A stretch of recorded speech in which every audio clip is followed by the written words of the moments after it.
لا حول ولا قوة إلا بالله العلي العظيم. حسبنا الله ونعم الوكيل، نعم المولى ونعم النصير. بسم الله الرحمن الرحيم. الحمد لله رب العالمين الذي لم يتخذ صاحبة ولا ولدا ولم يكن له شريك في الملك ولم يكن له ولي من الذل وكبره تكبيرا.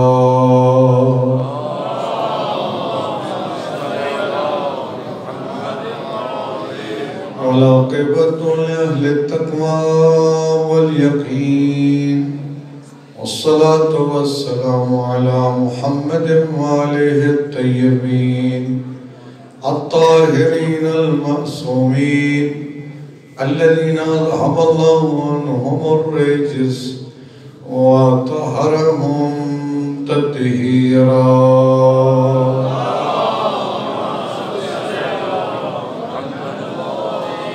لعنة الله على أعدائهم أجمعين من يوم عداوتهم إلى يوم الدين.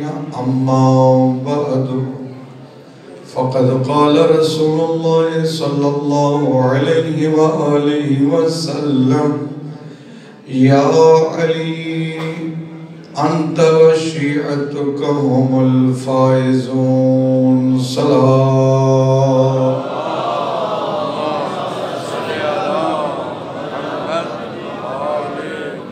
واحد دول کریم بحق چہردہ معصومین علیہ السلام ہم سب کی آج کی اس عبادت کو قبول فرمائے. اس جشن کے لیے جس مومن کا جانی اخلاقی مالی تعاون ہے، خالق ان کی زندگیاں دراز فرمائے. خالق کائنات اس کا ثواب ہم سب کے مرحومین شہداء ملت جعفریہ اور بالاخص شہداء پارہ چنار ان سب کے نام اعمال میں درج فرمائے. خداوند کریم اس دینی مرکز کو تا قیام امام زمان علیہ السلام شاد و آباد فرمائے. اس کی خدمت کرنے والے جتنے بھی ہیں، خدا ان کی توفیقات خیر میں اضافہ فرمائے. اس دعا کی قبولیت کے لیے مل کے بآواز بلند صلوات.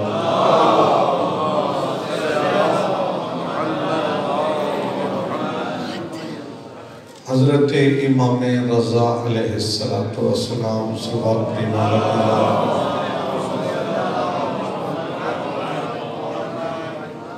مولا فرماتے ہیں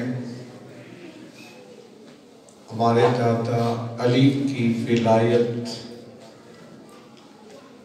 اور ان کی امامت کو قبول کرنے والوں کی مثال ان فرشتوں جیسی ہے جنہوں نے آدم کو سجدہ کیا.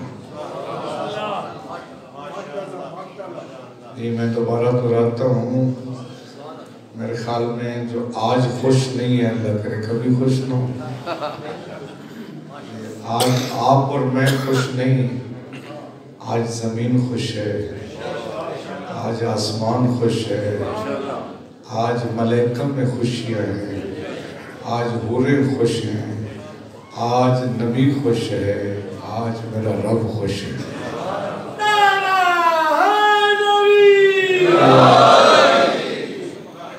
جی میں نے عرض کیا، آٹھویں امام فرماتے ہیں ولایت اور غدیر کا اقرار کرنے والوں کی مثال ان فرشتوں جیسی ہے جنہوں نے آدم کو سجدہ کیا. اور فرماتے ہیں میرے دادا علی کی ولایت کا انکار کرنے والوں کی مثال اس جیسی ہے جس نے سجدے سے انکار کیا. یہ ایک صلوات پڑھ لیے بابا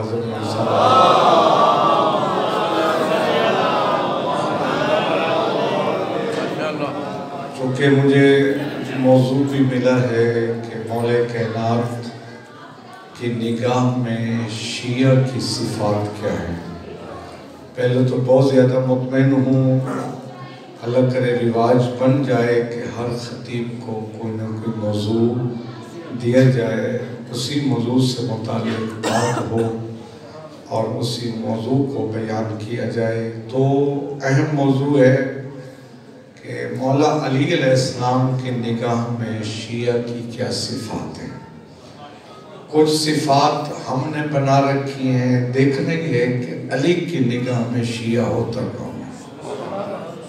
جی علی کے الفاظ میں شیعہ کسے کہتے ہیں، میں تھوڑا سا پس منظر آپ کی خدمت میں بیان کروں گا، کچھ تمہیدی گفتگو ہوگی تاکہ جشن بھی پڑھا جائے اور شیعہ کی صفات بھی پتہ چل جائے۔ آپ ایک صلوات پڑھیے بآواز بلند صاحب۔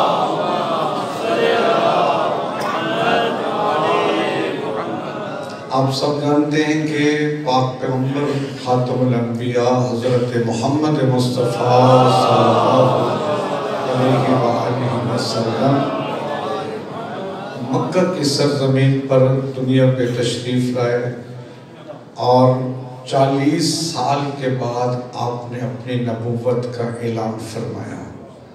اعلان نبوت کے بعد 13 سال تک آپ مکے کی سرزمین پر رہے، پھر اللہ نے فرمایا میرا حبیب آپ مدینے کی طرف ہجرت کریں۔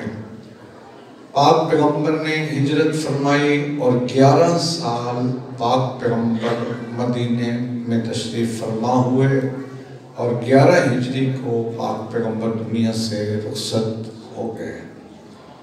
اور میرے دوستو، یہ واقعات ہیں اور یہ تاریخ ہے جس کا انکار نہیں ہو سکتا۔ پاک پیغمبر کے وصال کے بعد ایک ظہری خلافت ہے جو تقسیم ہوتی ہوتی 36 ہجری کو علی کی قدموں تک پہنچی۔ آپ جانتے ہیں کہ پیغمبر کی وفات ہے 36 ہجری میں، 11 ہجری میں، اور مولا علی کو امامت ملتی ہے، جو ظہری خلافت، امامت نہ کہوں، خلافت ملتی ہے، وہ 36 ہجری۔ 25 سال علی ابن ابی طالب چپ رہے، 25 سال علی ابن ابی طالب خاموش رہے، اور 25 سال کے بعد خلیفہ سوم کے قتل کے بعد لوگ علی کے دروازے پر آئے، کہا یا علی خلافت آپ کا حق ہے۔ فرماتے ہیں اگر میرا حق ہے تو اب تک تم کہاں تھے؟ بہرحال ایک ہسٹری ہے، ایک تاریخ ہے، لوگوں نے کہا نہیں یا علی آپ خلافت کو قبول فرمائیں۔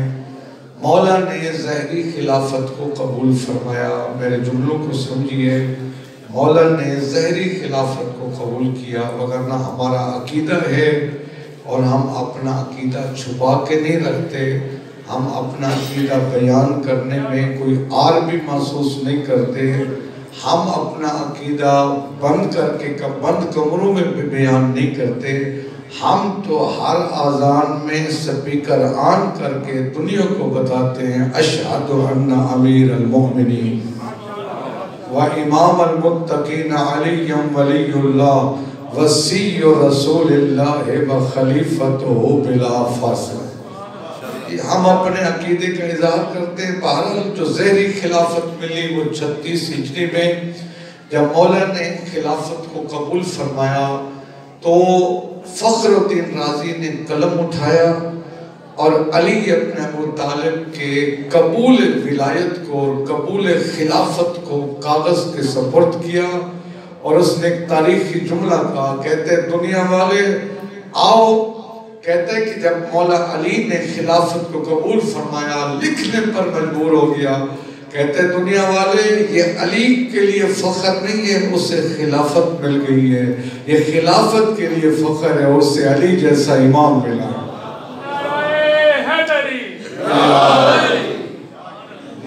تو مولا کائنات نے ظاہری خلافت کو قبول فرمایا۔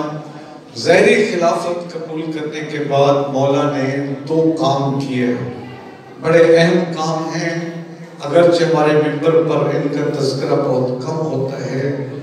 مولا نے دو کام جو اہم کیے، سب سے پہلا یہ کام یہ کیا کہ آپ نے دارالحکومت تبدیل کیا۔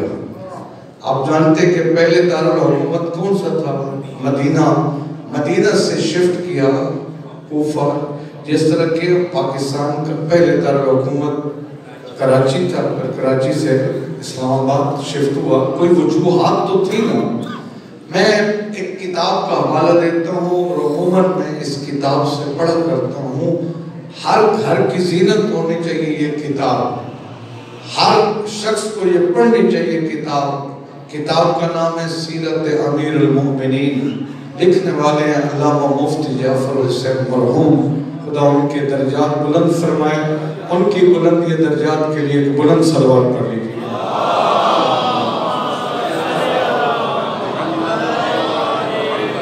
انہوں نے بیان فرمایا کہ مولا نے کیوں دارالحکومت کو تبدیل کیا، اور دوسرا مولا نے جو اہم کام کیا وہ یہ تھا کہ مولا نے جو سابقہ حکومت کے گورنر تھے، جتنے بھی تھے، سب کے سب گورنر مولا نے معزول کر دیے اور نئے گورنر مقرر فرمائے۔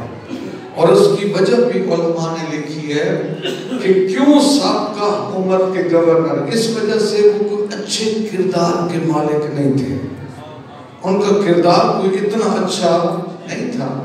نوجوانوں ہسٹری پڑھیے، مدینہ اس کا کوفے کا ایک گورنر تھا جس کا نام تھا ولید، سابقہ حکومت میں ولید یہ گورنر تھا۔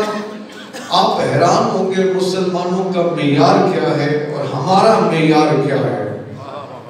ولید جو گورنر ہوتا تھا اس زمانے میں وہ جامع مسجد میں نماز بھی پڑھاتا تھا۔ تو یہ ولید نماز پڑھاتا تھا، لوگ شراب پیتے تھے جام میں، گلاس میں، پیالے میں۔ اس بدبخت نے اپنے گھر میں شراب کا حوض بنا رکھا تھا۔ یہ علامہ مفتی جعفر مرحوم نے لکھے اور ساری معتبر کتابوں میں ہے، ایک دفعہ زیادہ شراب پی گیا۔ جب زیادہ شراب پی لی تو صبح کی نماز پڑھانے آیا، مجھے بتائیے صبح کی واجب رکعت کتنی ہے؟ 2۔ تو اس نے جب صبح کی نماز شروع کی تو 4 رکعت اکٹھی پڑھا۔ جب 4 رکعت اس نے پڑھا دی تو پیچھے سے بندہ اٹھ کر آیا، اس نے کہا جناب آپ نے کیا کیا ہے؟ اس نے کہا میں نے کیا کیا ہے کہ آپ نے صبح کی 4 رکعت نماز پڑھا دی ہے؟ کہتا اگر 4 کم ہے تو 2 اور پڑھا دیتا۔ یہ تھے ان کے گورنر اور علی تھا امام المتقین۔ مولا نے سارے گورنر، میرا موضوع یاد رکھنا، میں اپنے موضوع کی طرف آ رہا ہوں، مولا نے سارے گورنر تبدیل کر دیے، جتنے بھی گورنر تھے سب تبدیل ہو گئے۔ لیکن یمن کا ایک گورنر تھا، مولا نے اس کو معزول نہیں کیا، مولا نے اس کو ایک خط لکھا۔ اس گورنر کا نام تھا حبیب ابن منتجب، یہ نام ذرا یاد رکھیے گا، حبیب ابن منتجب، یہ یمن کا گورنر تھا۔ مولا نے اس کو خط لکھا۔ جب اس کو خط ملا تو روایت کہتی ہے یہ خط کو کبھی آنکھوں سے لگاتا ہے، کبھی خط کے بوسے دیتا ہے، کبھی خط کو سینے سے لگاتا ہے، اس واسطے لکھنے والا علی تھا۔ مولا نے جب خط ملا تو خط میں اس نے کھولا اور پڑھا۔ مولا نے فرمایا حبیب میں نے سارے گورنر تبدیل کر دیے لیکن تجھے تبدیل نہیں کیا۔ جی میں نے سارے گورنر تبدیل کر دیے، تجھے تبدیل کیوں نہیں کیا؟ اس واسطے کہ تیرے دل میں میری سچی ولایت ہے، تو میرا سچا شیعہ ہے، تو مومن واقعی ہے۔ میں نے باقی تبدیل کر دی لیکن تجھے تبدیل نہیں کیا۔ لیکن مولا فرماتے 2 کام تم نے کرنے ہیں۔ پہلا کام یہ پورے یمن والوں کو بلاؤ اور میں علی کی ان سے بیعت مانگو، اور دوسرا یہ کام کرو پورے یمن میں سے 10 بندوں کا انتخاب کرو اور ان کو میں علی کی طرف بھیجو۔ تو جیسے خط ملا اس نے یمن میں اعلان کرایا کہ سارے جمع ہو جائے، میرا خطبہ ہوگا۔ اس نے خطبہ کیا دیا، مولا کا خط دکھایا، کہا کہ مولا فرماتے میری بیعت کرو، اب روایت قیمتی ہے، جیسی لوگوں نے علی کی بیعت کا سنا فزج الناس بالبکا، خوشی سے لوگوں کی آنکھوں میں آنسو جاری ہو گئے، لوگوں نے گریہ کرنا شروع کر دیا۔ کیوں؟ ہر شخص کی زبان پہ ایک جملہ تھا، کہہ رہا تھا اب بیعت کرنے کا لطف آئے گا، اب بیعت کرنے کا مزہ آئے گا۔ جی جب سب نے آ کر حبیب کے ہاتھ پر علی کی بیعت کی، بیعت مکمل ہو گئی، حبیب نے کہا علی فرماتے مجھے 10 بندے چاہیے، جی علی کو 10 بندے چاہیے، ان 10 بندوں کی علی نے صفات بیان کی ہیں، جی جو علی کو بندے 10 چاہیے وہ صفات کیا؟ مولا نے فرمایا تھا 10 چاہیے اتقاہم جو سب سے زیادہ متقی ہوں، اشجعہم جو سب سے زیادہ بہادر ہوں، جی مطمئنن، اردو میں بھی یہ لفظ استعمال ہوتا ہے مطمئن، پنجابی میں بھی استعمال ہوتا ہے، لیکن عربی میں اس کا بڑا خوبصورت ترجمہ ہے، اس شخص کو مطمئن کہا جاتا ہے جس کو اپنے کسی عمل پر پشیمانی نہ ہو۔ مولا نے فرمایا جو مطمئن ہو وہ میری طرف بھیجنا، عاقلہم جو زیادہ سمجھدار ہوں، اشجعہم جو سب سے زیادہ بہادر ہوں۔ مولا نے چند ایسی صفتیں بیان فرمائی، مولا نے فرمایا ایسے 10 بندوں کا انتخاب کرو اور ان کو میں علی کی طرف بھیجوں۔ اب برادری سسٹم ہمارے پنجاب میں بھی ہوتے ہیں نا، برادری ہر جگہ پر ہوتے ہیں پاکستان کے اکثر علاقوں میں، تو حبیب نے لوگوں سے کہا بھی جو بندے 10 علی کو چاہیے میں نہیں چنتا، آپ اپنی اپنی برادری میں سے کچھ بندے دیں جن میں یہ صفتیں ہوں۔ تو ہر برادری نے 2-2 3-3 بندے دیے، بندے ٹوٹل بن کے 100۔ مولا کو کتنے چاہیے تھے؟ 10 بندے چاہیے تھے۔ اچھا یہ 100 بندہ جمع ہو گیا، اس نے کہا ذرا لین بنا لیں، ایسے جیسے آپ تشریف المجمع سامنے یہ 100 بندہ کھڑا ہو گیا۔ حبیب نے کہا بھی یہ بندے دیکھو، ان کے چہرے دیکھو، ان کی علامات دیکھو، ان میں سے 10 چاہیے، اور علی نے یہ نشانیاں بتائی ہیں۔ علی نے کہا بندے وہ ہوں جو متقی ہوں، جو پرہیزگار ہوں، جو ذمہ دار ہوں، جو بہادر ہوں، جی عقل مند ہوں، ساری صفات مولا کو چاہیے خالص بندے۔ اس نے کہا دیکھو نا ان جس بندے میں کوئی شرط نہ ہو علی کی بتائی اس کو باہر نکال دو۔ کسی نے کہا فلاں بندہ بہادر نہیں ہے، کہا نکال دو۔ کسی نے کہا فلاں بندہ کبھی کبھی نماز پڑھتا ہے کبھی نہیں پڑھتا، کہا اس کو نکال دو۔ 30 بندے نکل گئے، باقی کتنے بچ گئے؟ 70۔ مولا کو کتنے چاہیے؟ 10 چاہیے۔ پھر اس نے کہا بھی اب 70 ہے، اب ان میں سے بھی چناؤ کرنا ہے، ذرا دیکھو جو علی نے صفات بتائی ہے ذرا غور و فکر کرو۔ بندے دیکھتے گئے، ایک کی کو نکالتے رہے، 40 پھر نکل گئے، باقی بچ گئے۔ میتھ ٹھیک ہے نا؟ باقی بچ گئے 30۔ مولا کو کتنے چاہیے تھے؟ 10 بندے۔ اب یہ 30 کھڑے ہو گئے، بھی اس نے کہا اب یہ 30 بچ گئے ہیں، اب صحیح انتخاب کرنا ہے۔ مولا علی بھی 1 نمبر ہے، اس سے ماننے والا بھی 1 نمبر چاہیے۔ تھکے تو نہیں نہ؟ کہا یہ مولا نے صفات بتائی ہیں، ذرا ان صفات کے حامل افراد کو چناؤ کرو۔ ہے روایت میں اپنے الفاظ میں ترجمہ کرتا ہوں۔ حبیب نے کہا یہ بندے کھڑے دیکھو ان میں سے کوئی وہ تو نہیں ہے جس نے یتیم بھتیجے کی جائیداد پہ ناجائز قبضہ کیا ہو۔ کہا دیکھو ان میں وہ تو نہیں ہے جو ماں باپ کا نافرمان ہو، ان میں کوئی وہ تو نہیں ہے جو شراب پیتا ہو۔ اس طرح ایک ایک نکالتے گئے، 20 بندے نکل گئے، باقی بچ گئے 10 بندے۔ اب میں آپ سے پوچھتا ہوں یہ 10 کتنے خالص ہوں گے؟ یہ کتنے ہمارے پنجابی میں کہتے ہیں چھاننا لگایا ٹھیک ٹھاک، جی کتنے یہ خالص ہوں گے جو 10 بندے بچ گئے؟ اچھا اب اس نے کہا جی آپ 10 جائیں علی کے پاس کوفہ۔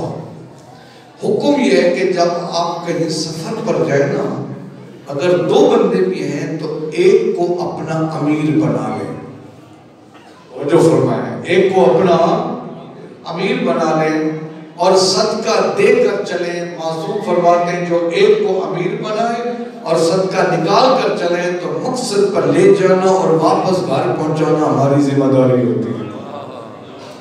اب ان 10 کا ایک بندے کو امیر بنانا تھا جس کی کسٹڈی میں, جس کی سربراہی میں یہ 10 بندوں کا ڈیلیگیشن جانا ہے کوفہ کی طرف.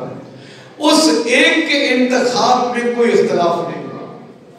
ان 10 میں سے ایک تھا, سب نے کہا اس کو سردار بناؤ, اس واسطے کہ اس کے برابر کا کوئی متقی نہیں ہے, اس کے برابر کا کوئی بہادر نہیں ہے, اس کے برابر کا اہل بیت سے کوئی محبت کرنے والا نہیں ہے, اس سے برابر کا کوئی سمجھدار نہیں ہے, کوئی عقل مند نہیں ہے. جو صفات مولا نے بتائی تھی ساری صفات اس بندے میں بھائیت کا, اس کو بھی اس کی سربراہی میں یہ 10 بندوں کا وفد یمن سے چلا اور کوفے پہنچے. جب مسجد میں آئے تو کیا دیکھا, وارث سے ممبر پہ تشریف فرما ہے, زینت ممبر علی ممبر پہ تشریف فرما ہے. جی یہ 10 بندے آئے, انہوں نے سلام کیا, مولا نے ان کے سلام کا جواب دیا. مولا نے فرمایا یمن سے آئے ہو؟ کہا ہاں یا علی. مولا فرماتے ہیں بیٹھ جاؤ. بیٹھ کے فرماتے ہیں کمبر جاؤ, ان کے آنے سے پہلے جو میں نے ان کے 10 قیمتی لباس تیار کیے تھے وہ لے ہو. وہ 10 قیمتی لباس آگے مولا نے کہا تقسیم کر دو, تقسیم ہو گئے. اور کچھ تحفے طیف تھے وہ بھی مولا نے تقسیم کر دیے. جب سب تحفے طیف تقسیم ہو گئے, وہ جو 10 میں ایک تھا وہ اٹھا اور سامنے علی کے کھڑا ہو گیا اور علی کی عظمت کا قصیدہ پڑھا. اگر آپ چاہیں تو وہ قصیدہ میں سنا دوں. نہیں آپ نے ماشاءاللہ کم کی ہے, آپ شاید سمجھتے ہیں جی لوگ سمجھتے ہیں کہ علماء قصیدہ نہیں پڑھتے ہیں. میں آپ کو قصیدہ سنانے لگا ہوں. جی اگر آپ قصیدہ ویسے سنیں جیسے قصیدہ سننے کا حق ہے, جی پھر نہ کہنا کہ مولویوں کو قصیدہ پڑھنا نہیں آتا. جی میں قصیدہ پڑھنے لگا ہوں جو اس بندے نے علی کے سامنے علی کی عظمت کا قصیدہ پڑھا. جو قصیدہ سننا چاہتا ہے وہ بلند آواز سے صلوات پڑھے.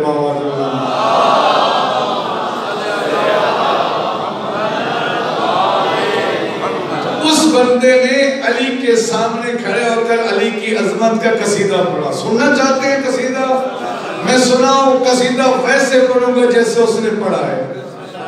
لیکن ایک بات بتا دوں, یہ جب میں قصیدہ پڑھنے لگا ہوں نا, یہ انڈین گانے کی طرز پہ نہیں ہوتا.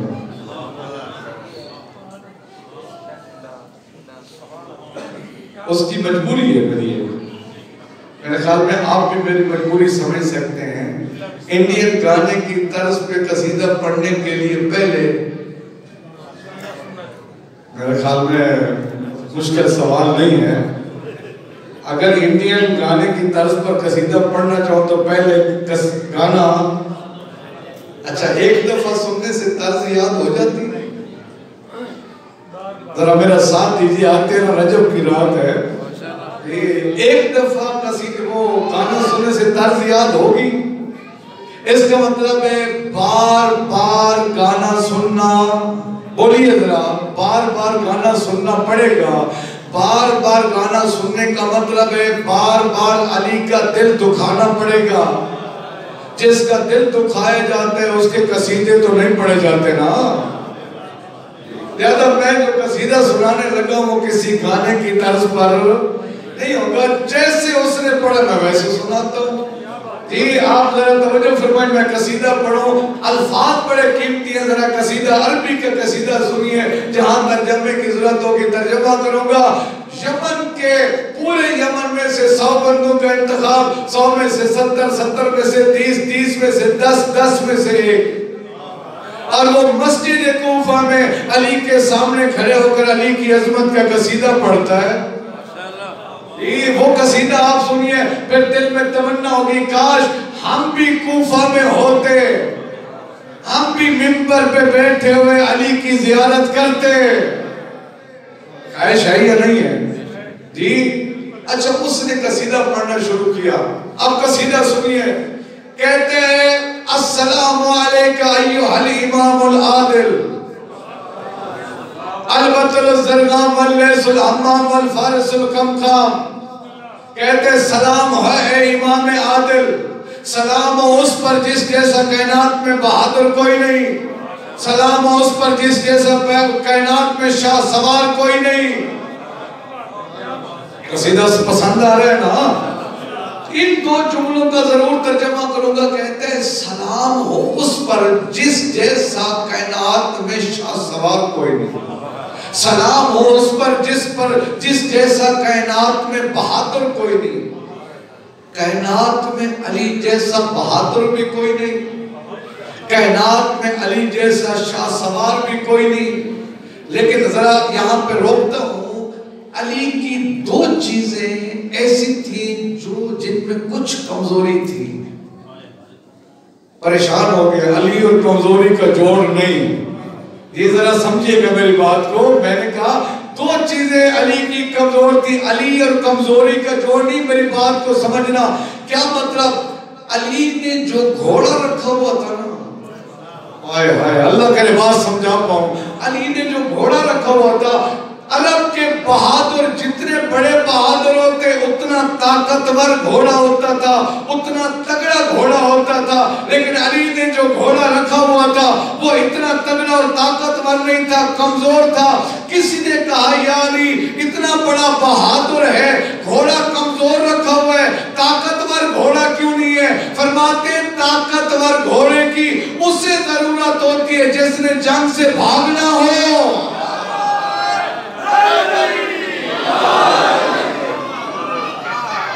جس نے جنگ سے بھاگنا ہو یا بھاگتے ہوئے کا پیچھا کرنا ہو.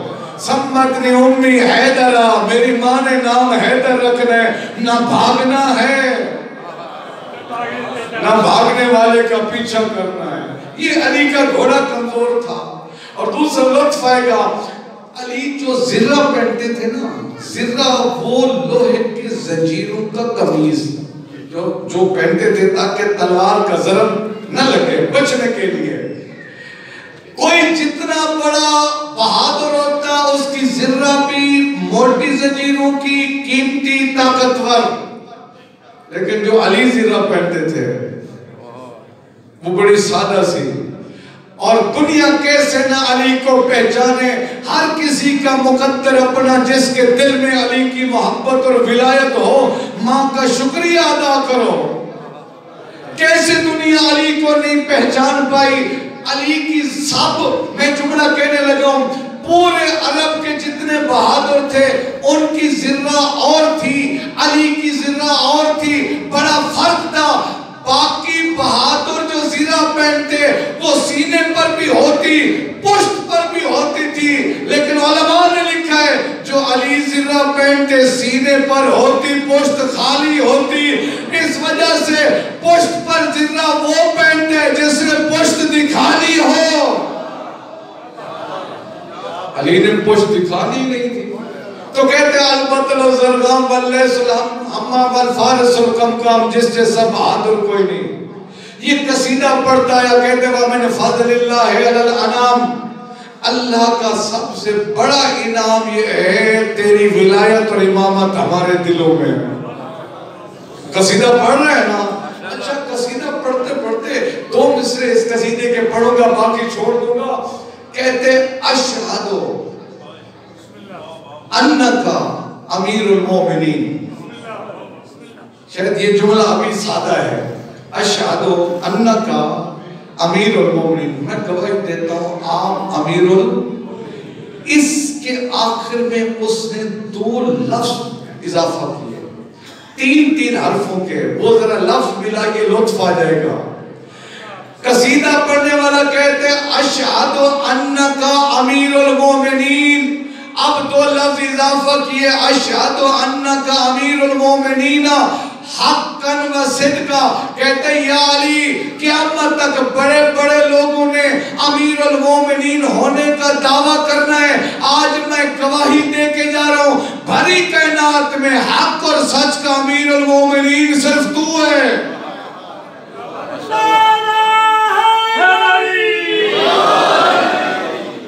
اشہد انکا امیر المومنین حقا و صدقا.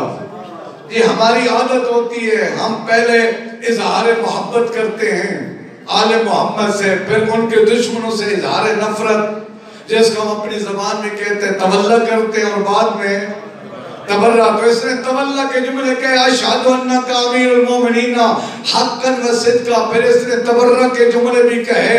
جی مسجد کوفہ میں کھڑے ہو کر اس نے جو علی کی عظمت کا قصیدہ پڑھا، اگلا مصرع پڑھتا ہے، کہتے ہیں یا علی، توجہ کرنا، یا علی لعن اللہ من جہد حقک و مقامک. یا علی میں اعلان کرتا ہوں اللہ اس بندے پر لعنت کرے جو آپ کی ولایت کا منکر ہو. لعن اللہ من جہد حقک و مقامک، جو آپ کی منزلت کو نہ پہچانے، اللہ اس پر لعنت کرے. یہ قصیدہ پڑھتا آیا. جب اس نے قصیدہ مکمل کر لیا، توجہ ہے آپ سب کی، قصیدہ اس نے مکمل کر لیا، بیٹھنے لگا. مولا فرماتے ذرا ایک منٹ میرے سامنے دوبارہ ہو. مولا فرماتے مسموکا، تیرا نام کیا ہے؟ میرا موضوع تھا علی کی نگاہ میں شیعہ کی صفات. مولا فرماتے مسموکا، تیرا نام کیا ہے؟ کہتے اسمی عبد الرحمن، میرا نام عبد الرحمن ہے. مولا فرماتے ابن من، باپ کا نام کیا ہے؟ کہتے ملجم مرادی. مولا فرماتے ویحک انت مرادی، تیرے اوپر افسوس ہو، کیا تو عبد الرحمن ابن ملجم مرادی ہے؟ جی کہتا ہے مولا میں عبد الرحمن ابن مرادی ہوں. مولا فرماتے واللہ انت قاتلی، اللہ کی قسم تو میرا قاتل ہے. توجہ ہے. مولا فرماتے ہیں واللہ انت قاتلی، تو میرا قاتل ہے. مولا نے ایسے ریش مبارک پہ ہاتھ رکھا، فرماتے ہیں تو اس ریش کو خون سے خضاب کرے گا. بڑا مشکل تھا اس کے لیے، بھرے مجمع میں. جیسے اس نے کہا نا کہ مولا نے فرمایا تو میرا قاتل ہے، اس نے تلوار علی کے قدموں میں پھینک دی. کہتے ہیں یا علی اگر میں آپ کا قاتل ہوں، یہ تلوار اٹھائیے میرا سر قلم کیجیے. فرماتے مجھے پہچان میں علی ہوں. فرماتے جرم کے ارتکاب سے پہلے سزا نہیں ہوتی ہے. فرماتے مجھے پہچان. کہتے یا علی، بھری کائنات میں اس نے جملہ کہا یا علی، دنیا کی جس چیز پر سورج کی روشنی پڑتی ہے میں سب سے آپ کو افضل سمجھتا ہوں. فرماتے ہیں آج افضل سمجھتا ہے، کل میرا قاتل بن جائے گا. کون ہے عبد الرحمن ابن ملجم؟ ابھی آپ نے سنا بہار الانوار میں یہ واقعہ موجود ہے. مولا کائنات کا حرم الاطوۃ العلویۃ المقدسہ جو ویب سائٹ ہے عربی کی، وہاں پہ آپ جائیں پوری ڈیٹیل آپ کو ملے گی. کون ہے عبد الرحمن ابن ملجم؟ یہ بصرہ میں لوگوں کو قرآن اور فقہ کی تعلیم دینے والا. کون ہے عبد الرحمن ابن ملجم؟ یہ متقی پرہیزگار، اس کی پیشانی پہ سجدوں کے نشانات. اور روایات میں ملتا ہے کہ بار بار مولا فرماتے تو میرا قاتل ہے. کہتے ہیں یا علی میں آپ کا نوکر بننا چاہتا ہوں، یا علی میں کبھی بیعت نہیں توڑوں گا. فرماتے ہیں آج کہہ رہا ہے لیکن جب مشکل وقت آئے گا تو میرا قاتل بن جائے گا. روایت ملتا ہے کہ مولا کا نوکر بنا.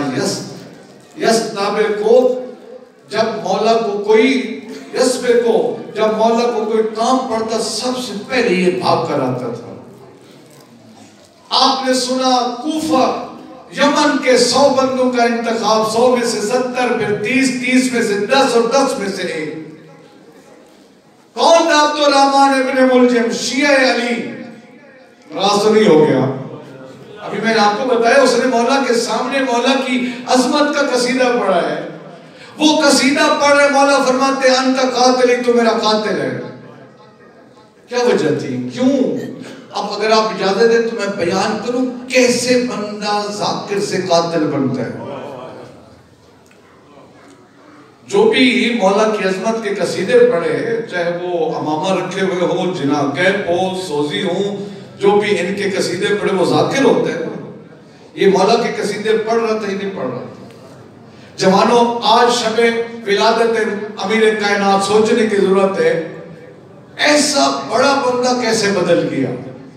جب اس جیسا بندہ بدل جاتا ہے تو ہمارے ایمان کی قیمت کیا ہے؟ کیسے بدلا؟ کہاں بدلا؟ علی کی نگاہ میں شیعہ ہوتا کون ہے؟ کس کو، علی کو کیسا شیعہ چاہیے؟ یہ کہاں بدلا؟ اگر آپ اجازت دیں تو میں بیان کروں۔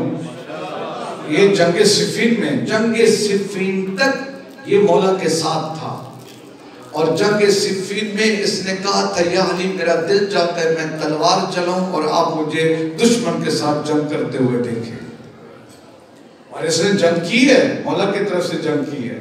آپ جانتے ہیں کہ جنگ صفین کن کے درمیان تھی؟ مولا کائنات اور امیر شام، میں اس کو غریب شام کہا کرتا ہوں، ان کے درمیان جنگ تھی نا، جنگ صفین۔ پتہ نہیں ہمارے ممبر پر پڑھی کیا جاتی ہے، میں نے کتاب کا نام لیا سیرت امیر المومنین علامہ مفتی جعفر حسین مرحوم کی۔ ہر شیعہ گھر کی زینت انہیں اس کتاب کو پڑھیے اور اس میں دیکھیے جنگ صفین ہے کیا۔ جنگ صفین میں علی کو جو سپہ سالار ملا وہ مالک اشتر تھا۔ کون ہے مالک اشتر؟ کیسا علی کو شیعہ چاہیے؟ ذرا دیکھتے رہنا علی کی نگاہ میں شیعہ ہوتا کون ہے؟ کون ہے مالک اشتر؟ کائنات علی کے فضائل پڑھتی ہے، کائنات علی کے قصیدے پڑھتی ہے، جس کے قصیدے علی پڑھے اسے مالک اشتر کہتے ہیں۔ اس قصیدے کا ایک جملہ نہ پڑھ دوں، فرماتے کان علی کما کنت لرسول اللہ، فرماتے مالک اشتر مجھے ایسے پیارا لگتا تھا جیسے میں محمد مصطفیٰ کو پیارا لگتا تھا۔ فرماتے جو میری حیثیت پیغمبر کے پاس ہے وہی مالک کی میرے پاس ہے۔ یہ مالک اشتر ہے، یہ سپہ سالار ہے۔ آپ جانتے ہیں جب مالک اشتر کوفہ کا بہادر ترین بندہ، یہ جنگ کر رہا ہے اور اس امیر غریب شام کا مشیر تھا عمرو عاص، کوئی ایسی تلوار چلائی نا مالک اشتر نے، بالکل دشمن کے خیموں کے قریب پہنچ گئے۔ انہوں نے ایک سازش کی، عمرو عاص نے کہا قرآن بلند کرو اور بلند کر کے نیزوں پر اور صلح کی پیشکش کرو۔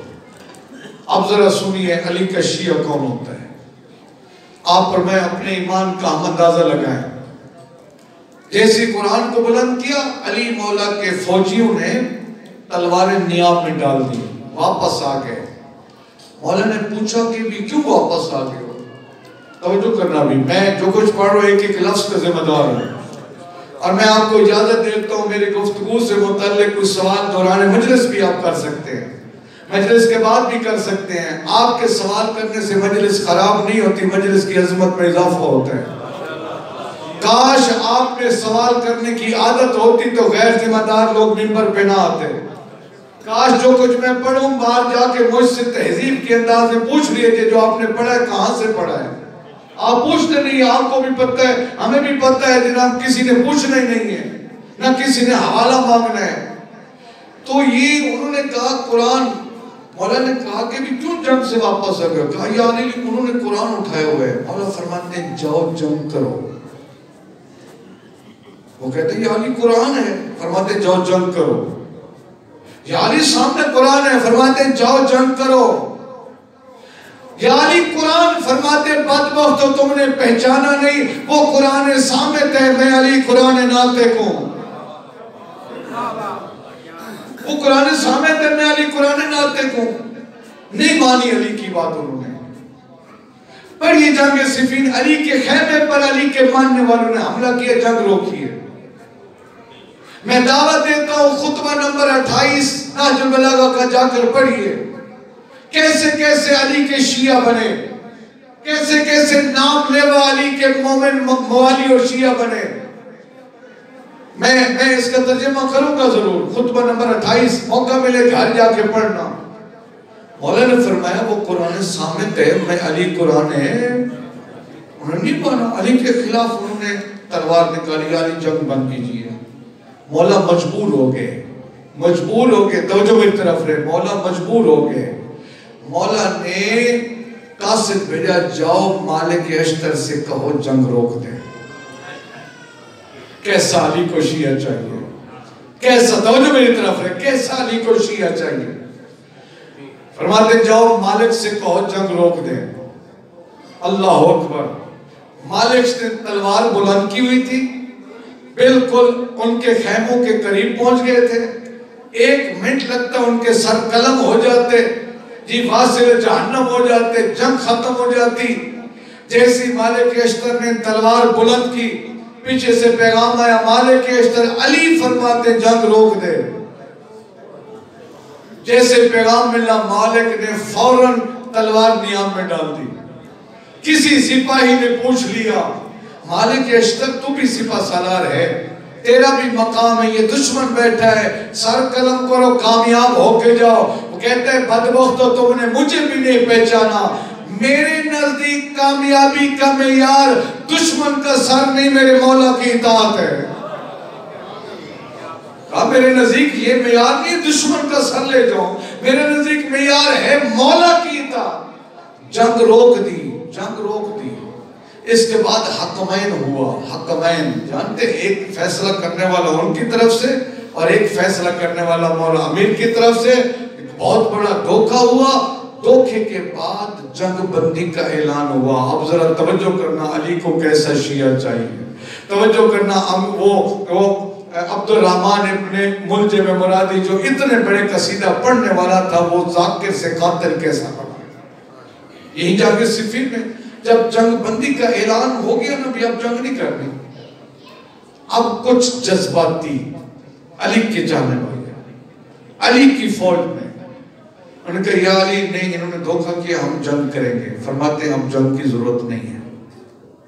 وہ کہتے ہیں نہیں یا علی ہم نے جنگ کرنی ہے. فرماتے نہیں میں سمجھتا ہوں جنگ کی ضرورت. کہتے نہیں یا علی جنگ کرنی ہے. آگے تھا یہ عبد الرحمن ابن ملجم. مولا روک رہے ہیں اور وہ منع نہیں ہو رہا. مولا فرماتے اب جنگ کی ضرورت نہیں ہے. وہ کہتے ہیں نہیں یا علی ہم نے تو جنگ کرنی ہے، تلوار نیام سے نکال لی. مالک اشتر وہ ہے دشمن سامنے بیٹھا ہے، سر قلم ہو سکتا ہے لیکن علی کا حکم ہے جی جنگ روک دینی، روک دی. اس کو مولا کہہ رہے ہیں جنگ نہیں کرنی. کہتے نہیں ہم نے تو کرنی ہے. یہیں سے یہ ذاکر سے قاتل بن گیا. نتیجہ کیا نکلا؟ ہر وہ شخص عبد الرحمن ابن ملجم ہے جو اپنی سوچ کو امام کی سوچ سے بلند سمجھے، جو اپنی سوچ کو امام کی سوچ سے بلند سمجھے، وہی عبد الرحمن ابن ملجم ہے. مجھے بتائیے آج کتنے لوگ ہیں جو اپنی سوچ کو امام کی سوچ سے بلند سمجھتے ہیں؟ گھبرا تو نہیں گیا؟ میں نے تاریخ پڑھی ہے. یہ کون ہے عبد الرحمن ابن ملجم؟ علی کے قصیدے پڑھنے والا بدل گیا ہے. اس واسطے کہ وہ حقیقی شیعہ نہیں تھا، اس واسطے کہ جیسے علی کو شیعہ چاہیے تھا وہ ویسا شیعہ نہیں تھا.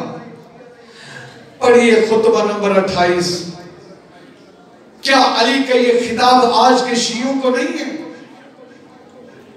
مولا فرماتے کچھ مجھ سے پہلے میرے بزرگوار پڑھ رہے تھے وہ جملہ، اگلے جملے انہوں نے چھوڑ دیے.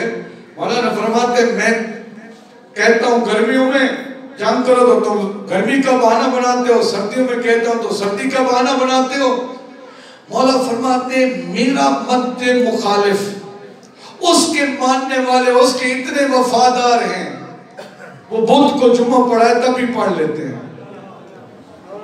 یہ لکھا ہوا ہے کتابوں میں بھی، بروج صاحب میں لکھا ہوا ہے، میں نے اپنی آنکھوں سے پڑھا ہے. اس نے بدھ کو جمعہ پڑھایا ہے، بدھ کو جمعہ پڑھ لی ہے ان کے ماننے والوں نے. یہ کوئی معمولی بات نہیں ہے کہ بدھ کو جمعہ پڑھا انہوں نے. ایک کوفے کا رہنے والا گیا تھا اونٹ پر سوار ہو کر، کسی شامی نے اس کا اونٹ چھین لیا. فیصلہ اس کے امیر غریب شام کے دربار میں کیا. میری بات کو سمجھنا، کیسا علی کو شیعہ چاہیے. آج کے دور میں بھی علی کو کیسا شیعہ چاہیے. یہ کوفہ کے رہنے والا تھا، کوفہ کے رہنے والے عموماً علی کو ماننے والے تھے. اونٹ پر سوار تھا، شامی نے اونٹ لے لیا، چھین لیا. فیصلہ دربار میں پہنچا. اب جب دربار میں کہے تو شامی کہتا تھا یہ اونٹنی میری ہے، کوفی کہتا تھا اونٹ میرا ہے. توجہ، پتہ نہیں میں لفظ سمجھا سکتا ہوں یا نہیں. شامی کہتا تھا اونٹنی میری ہے، یہ بیچارہ کہتا تھا اونٹ میرا ہے. تو 50 گواہ اس شامی کے حق میں آگے کہ یہ اونٹنی اس کی ہے. اس شام والے نے فیصلہ کر دیا. کوفی نے کہا خدا کے بندو ذرا دیکھو تو سی یہ اونٹ ہے یہ اونٹنی. ان کا نہیں بس اب سرکار نے فیصلہ کر دیا ہے لہذا اونٹ ہے یا اونٹنی ہے بس فیصلہ ہو گیا ہے. بندے چلے گئے. اس نے کوفہ والے کو بلایا کہا جا کر علی کو کہہ دینا میرے ماننے والے وہ ہیں جو میں اگر اونٹ کو اونٹنی بنا دوں تو وہ اونٹنی مانتے ہیں. اسی وجہ سے علی فرماتے کاش میں اپنے 100 اس کو دے دوں اور اس کے 10 لے لوں. سنیے علی پتہ نہیں علی ابن ابی طالب نے کتنے دکھ دل سے یہ الفاظ کہے. خطبہ نمبر 28 میں فرماتے ہیں یا اشباہ الرجال لا رجالا. فرماتے ہو مردوں کی شکل و صورت والے نہ مردو. لَوَدِدْتُ لَمْ أَرَكُمْ. اللہ جانے علی نے کتنے دکھ سے جملے کے. سنیں گے ترجمہ. فرماتے کاش میں نے تمہیں دیکھا نہ ہوتا. وَلَمْ عَارِفْكُمْ مَعْرِفَةً. کاش میری تمہارے ساتھ جان پہچان نہ ہوتی. مولا فرماتے میں کچھ کہتا ہوں تم کچھ کرتے ہو. میں اب آپ سے پوچھتا ہوں آج کی شیعت دل خون کے آنسو ہوتا ہے جب آپ سوشل میڈیا پہ پڑھتے ہیں آج کی رات اور کل تیرا جشن. مجھے بتائیے کیا یہ جو جشن منائے جا رہے ہیں کیا اس رنگ میں منائے جا رہے ہیں؟ علی اور علی کی اولاد اور علی کی بیٹیاں اس جشن میں آنا برداشت کریں گی؟ ناراض تو نہیں ہو گیا؟ جس رنگ میں ایک بے پردہ خاتون جشن پڑے گی. آپ نے نہیں دیکھے سوشل میڈیا پہ اشتہارات پہ رہے بے پردہ خاتون ہے سر پہ چادر نہیں ہے اور وہ جا کر جشن پڑے گی مولا کی منقبت بیان کرے گی 13 رجب کو. کیا آج کے یہ جو علی کی عظمت کے قصیدے پڑھے جاتے ہیں جس رنگ میں کیا امام زمانہ بیٹھنا پسند فرمائیں گے؟ میں خود منبر پہ بیٹھا ہوں 13 رجب کی رات ہے. میں خود کیوں ایک جگہ پہ گیا منبر مجلس جشن پڑھنے کے لیے 13 رجب کا تھا. میرے ساتھ پڑھنے والے کچھ اور بھی تھے. بانی مجھے کہتے مولانا صاحب آپ پہلے پڑھ لیں بعد میں ماحول آپ کے مناسب نہیں ہے. میں نے کہا آپ سمجھتے ہوں گے کیا کیسے مناسب نہیں ہے. پھر میں نے اسے کہا مجھے اتنا بتاؤ جس جشن میں تم مجھ جیسے طالب علم جس نے سر پہ امامہ رکھا ہوا ہے تم میرے بیٹھنے کو توہین سمجھتے ہو کیا امام زمانہ اس جشن میں تشریف لائیں؟ کون ہے علی کی نگاہ میں حقیقی شیعہ جو علی کا پیروکار ہو؟ شیعہ کا معنی ہے پیروی کرنے والا. شیعہ کا معنی اتباع کرنے والا. اٹھائیے نہج البلاغہ کا خطبہ نمبر 191 191 اور پڑھئے شیعوں کی صفات کیا ہیں. مولا فرماتے میرے شیعہ جھوٹا نہیں ہو سکتا. آپ ایک صلوات پڑھ لیجئے بابا عزیز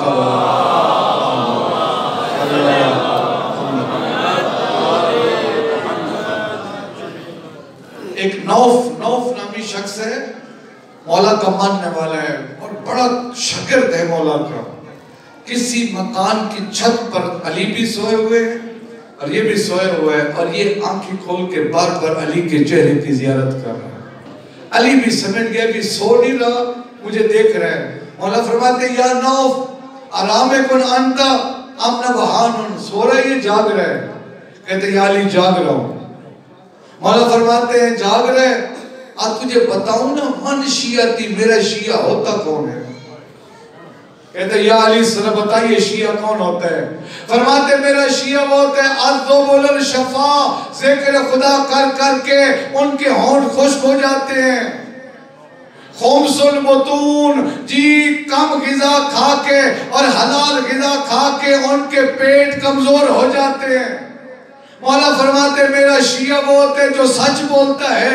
میرا شیعہ وہ ہوتا ہے توجہ کرنا امام نے شیعہ کی صفت بتائی ہے. فرماتے میرا شیعہ وہ ہوتا ہے جب اس کے چہرے پر دیکھو تو چہرے کو دیکھ کر پتہ چل جائے خدا کا بندہ ہے. چہرے کو دیکھ کر پتہ چلے کہ یہ خدا کی عبادت کرنے والا ہے. فرمایا اس کے چہرے کو دیکھو تو ذکر خدا یاد آ جائے. پتہ نہیں کتنے شیعہ آج کل پھر رہے ہیں، عجیب عجیب رنگ میں، عجیب عجیب انداز میں۔ آئیے علی کا شیعہ بننے، 13 رجب کی رات ہے، جشن کی رات ہے، خدا کے لیے یاد رکھنا یہ مولا کائنات کا بھی فرمان ہے۔ حارث حمدانی کو فرمایا تھا کہ حارث حمدانی جو شیعہ بھی فوت ہوتا ہے، مرتا ہے، قبر میں علی سے ملاقات کرتا ہے، میں ہاتھ جوڑ کر اتنا آپ سے پوچھتا ہوں، جب قبر میں علی سے ملاقات ہوگی، علی ہم سے پوچھ لیں بتا حلال کھاتا تھا یا حرام؟ ناراض تو نہیں ہو گیا؟ علی پوچھ لیں بھی تو میرا شیعہ کہلواتا تھا، تیرے ماں باپ تیرے اوپر راضی ہیں یا نہیں؟ علی نے شیعوں کی صفات دنیا میں آتے ہوئے بھی بتائی ہیں۔ جی جب 13 رجب کو علی ابن ابی طالب تشریف لائے نا دنیا پہ، اللہ اکبر، وہ جملے بھی کیوں نہ پڑھ دوں۔ علی ابن ابی طالب کی ماں جب خانہ کعبہ کے قریب آئیں، جی اس وقت آئیں جس وقت میں عورتیں گھروں سے باہر نہیں نکلتی ہیں، جی آئیں، طواف کیا، غلاف کعبہ سے لپٹ کر سر پہلے اپنے ایمان کا اعلان کیا، اے اللہ تیرے اوپر بھی ایمان رکھتی ہوں، تیری کتابوں پر بھی ایمان رکھتی ہوں، تیرے نبیوں پر بھی ایمان رکھتی ہوں، جس نے یہ گھر بنایا ہے اس پر بھی ایمان رکھتی ہوں۔ اپنے ایمان کا اعلان کرنے کے بعد کہا میری مشکل کو آسان کر دے۔ جملہ ضرور کہوں گا میرے دوستو، جیسی جملہ کہا فن شکل جدار، روایت کہتے دیوار کے 2 حصے ہونے لگ گئے، دیوار میں درار پڑنا شروع۔ میں اب آپ سے پوچھتا ہوں یہ دیوار کتنی ہوگی اس ممبر کی ہائٹ؟ مجھے بتائیے تقریباً 15 فٹ ہوگی نا۔ اگر یہی دیوار پہ درار پڑنا شروع ہو جائے، میں خیال جتنے قریب بیٹھے ہم دور ہٹنے کی کوشش کریں گے۔ دنیا پہچان ہی نہیں سکی نہ علی کو نہ علی کی ماں کو۔ 15 فٹ کی دیوار میں درار پڑے، جن بندہ جتنا بہادر و دور بھاگتا ہے۔ خانہ کعبہ کی ہائٹ ہے 52 فٹ، 52 فٹ کی دیوار میں درار پڑی ہے۔ فاطمہ بنت اسد نے درار کو دیکھا بھی ہے، دیوار کو کھلتے ہوئے بھی دیکھا ہے، ڈری بھی نہیں، بھاگی بھی نہیں، ڈری بھی نہیں، بھاگی بھی نہیں۔ پیغام تب دیا، کہا بھاگتی تب کسی بھاگنے والے کی ماں ہوتی۔